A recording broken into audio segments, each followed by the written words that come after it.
Même s'il y a le mot intelligence dans l'IA, l'intelligence artificielle n'est pas intelligente.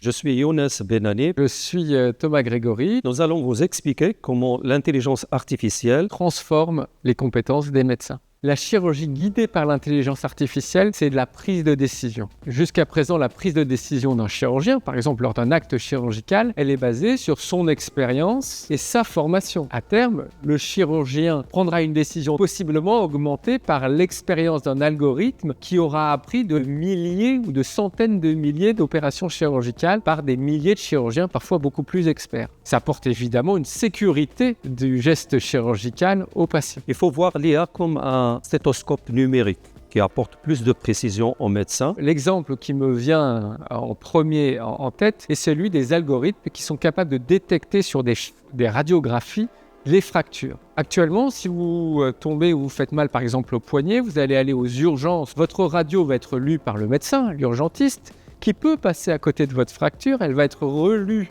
par un radiologue, mais elle va être systématiquement lue maintenant par un algorithme d'intelligence artificielle. La conséquence, elle est incroyable, c'est qu'il n'y a plus une seule fracture qui passe inaperçue aux urgences de l'assistance publique des hôpitaux de Paris. La décision finale du médecin reste entre ses mains parce que le médecin a accès à d'autres types d'informations que la machine ou l'IA n'a pas à sa disposition. L'aspect fondamentalement humain de la médecine. Alors est-ce que un jour, robot chirurgien remplacera un chirurgien ?